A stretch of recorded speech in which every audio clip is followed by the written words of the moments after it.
This grass and foliage right here, it wasn't built by a huge department of artists. It was handmade by a small team of 5 indie devs. This is the result of nearly 2 years of building a game we love, challenging traditional AAA dev pipelines every step of the way, with our own grit, ingenuity, and obsession to do what too many big-budget games refuse to. Today I'm breaking down this forest scene in more detail, how we built it, the mistakes we made along the way, and how this all fits into the larger game.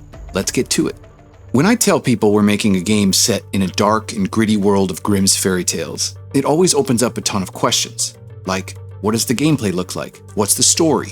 What kind of world will it be? Can we even pull this off? Today, I'm focusing on the last two, specifically around our forest environment and the obstacles that we overcame to build it.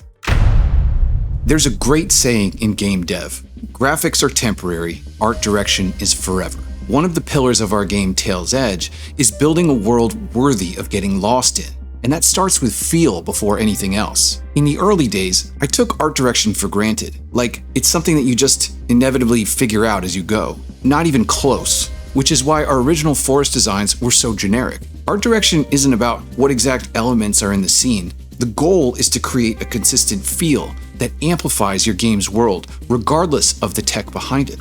So, we started as most rookies do in 2024, pulling assets that we thought looked good and dropping them in. Unsurprisingly, our early playtest feedback was not great. But we listened, and we threw all that out, and we started making stuff from scratch. And I made the difficult call to revamp our art team and found Andy Walsh, a brilliant painter in the UK who set our team straight. This is a mural board he put together early on that highlights his approach to art direction in our game. It really nails the importance of using interesting, clean shape language and avoiding harsh, contrasting colors. So the key to great art for us? Subtlety and harmony. It took a lot of iterations to figure this stuff out. The goal is always to pull the player in and encourage them to explore every scene without being overwhelmed. While we're making great strides, we still have a ways to go. But still, from day one, Andy insisted we avoid a few of the most insidious game killers. He showed us how so many games always reduce bushy leaves in concept art into flat blades, and how they ignore ratios, causing environments to lose their magic. I never realized how much ugly grass can kill immersion. All of this culminated in our biggest challenge yet, creating the systems that define our game's world, with just a handful of people. First of all, great levels need strong foundations. This means building maps that mimic the natural world. Our first levels were all flat. While they worked fine at the time, there was always something off about them I couldn't figure out. That changed when we scrapped them and began designing on uneven ground from the start. For this particular forest scene, Andy pulled a lot of inspiration from forests in Wales, making sure that we shaped the ground properly before building anything on top of it. That's when our senior tech artist, Petter Dimage, came in to bring it all to life. Bear with me while I get into the weeds on tech here for a minute, pun intended. Using Andy's art direction as a foundation, Petter was able to procedurally create lush, natural scenes that can be adjusted quickly and scaled as big as we need. We're putting a link in the description and comments below to a full breakdown of this. But for now, let me highlight a few ways that we get that buttery swaying effect to look the way it does. We realized most games sort of fake grass movement. They use something called a shader that bends grass and flowers back and forth like a metronome. It looks okay from a distance, but when you really look at it, it feels off. Petter found a clever way to fix that. So instead of just bending further when the wind hits it, he programmed the grass to straighten it out first and then bend it. And that tiny change makes a huge difference on the effect with minimal impact on performance, since it's all curves. And what's cool is, he didn't stop there. We can also control or randomize the direction and strength of the wind, which constantly changes across the map. Some blades react early, some late, some stronger, some barely at all. So no two plants move the same way, and that randomness creates the mesmerizing flowing effect that you see here. It's a detail no one actively notices, but everyone can feel, like in Ghost of Tsushima. And since immersion is super important for us, this is a win. But let's get to the 800-pound gorilla in the room: performance, and that pesky little thing called Unreal Engine.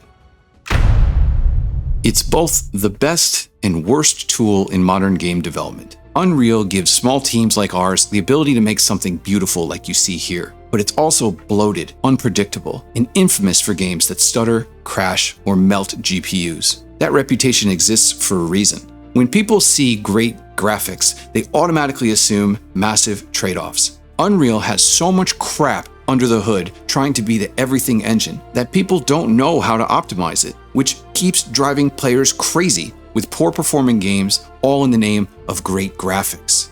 We get it. One of the biggest studios in the world, CD Projekt Red, just gave an entire talk on The Witcher 4's road to 60 FPS, trying to tame the double-edged beast that is Nanite and Lumen. These are the tools that simultaneously make gorgeous environments, but also routinely kill performance. Still, there's games like Arc Raiders, who used Unreal and still run smooth as silk, but only because they gutted it down to its bare bones. We're walking the same tightrope here. For the record, if I'm picking between 60 frames per second performance versus a beautiful world, I'm picking performance every single day. But our team refuses to believe that we can't have both. But that's a big if. Players are right to stay skeptical until they actually see it and play it. Which brings us back to the quote that started this whole discussion. Art direction is forever. It's not about prioritizing one over the other. It's about building the best damn game we can without compromise. So, this is the risk of building in the open. When we show you work like this before it's finished, we invite criticism. When we share our mistakes and admit that we're still figuring things out, we become an easy target. That's why most studios drop a trailer and disappear into a cave for 2 years, and then they come back when everything's more polished. But we're not most studios. And as we continue our journey, every single doubter will be right, until they're not. Because this forest is just one piece of a massive puzzle. People want to see more gameplay. They have strong opinions on what we should and shouldn't focus on now. And even though our game features pretty savage Red Riding Hood as the main hero, there's still many who don't want to play as a girl. I get it, but the puzzle isn't completed yet. We're early, and there's still so much more to share. So in the end, we love this game that we're building, and Lord knows we've broken it more times than I can count. But every time we do, we learn something and the game gets better. And we listen, and we're getting there with you.